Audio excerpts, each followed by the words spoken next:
Hello and welcome, thanks for joining me. This is episode 4 of the Great Guitar Build Off, my entry into the Scratch Build competition 2022. I have had experience building guitars, but it's normally been with kit guitars, and I've used necks that we bought or we've got off guitars. So this is actually my first time attempting to carve a guitar neck. So I still don't quite know if I did the process right or not, but I was happy with the results. My woodworking skills ain't too bad, but I've never done much carving. I've done like furniture, benches, so I've used planes, chisels and stuff, but I've never used carving files or carving chisels before. But I'm really loving the process.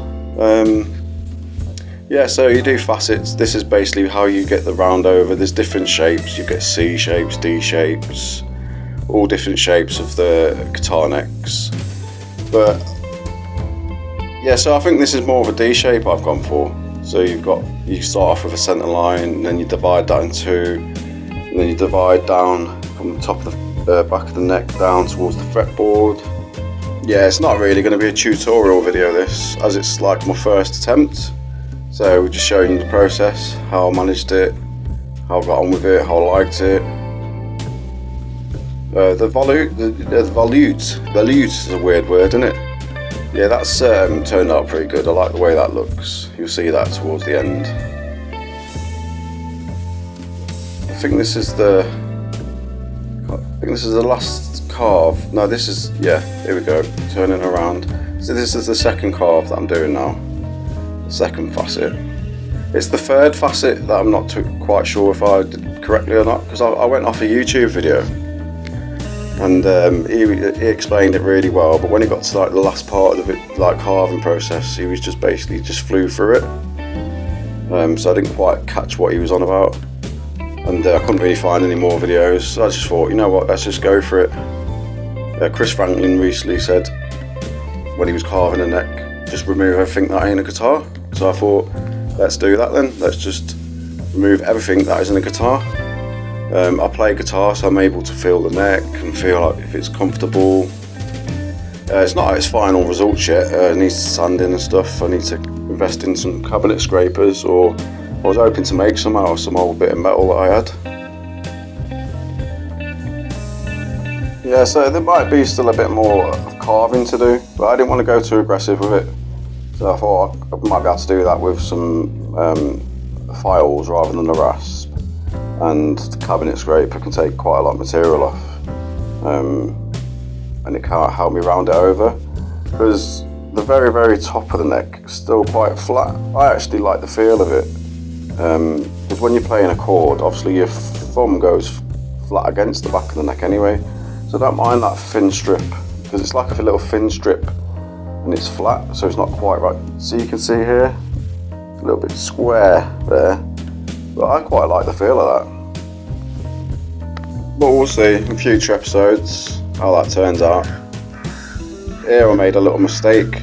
I went too far into my fretboard, so I forced myself to, I'm going to have to put binding down the sides of the neck now. Yeah, because there's a few little indentations on the fretboard, unfortunately.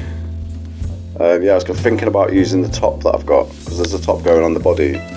This is an Ibanez Iceman copy.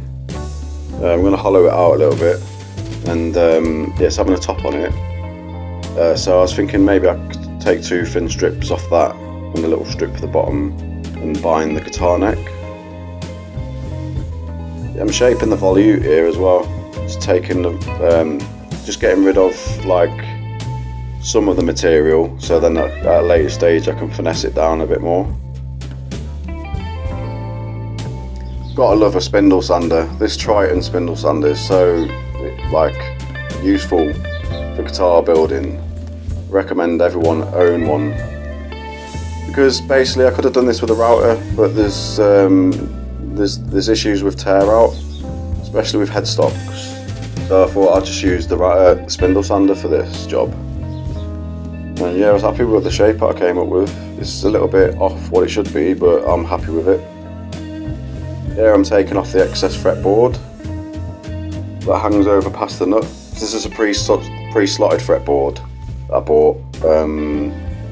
Yeah, and I didn't think about the excess, so that was glued down as well. But it helped me stick it to the net blank because I use cocktail sticks. Yeah, so just removing this. Chisel's let me down. It's a cheapo one, but if you keep maintaining it, keep a sharp edge on it, they're not too bad, the cheap ones. I would like a really nice set from Workshop Heaven one day. We can dream, we can dream.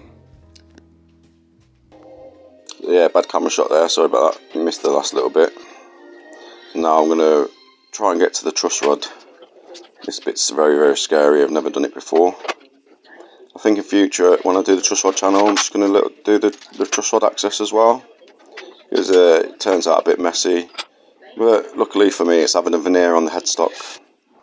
So you won't get to see that anyway.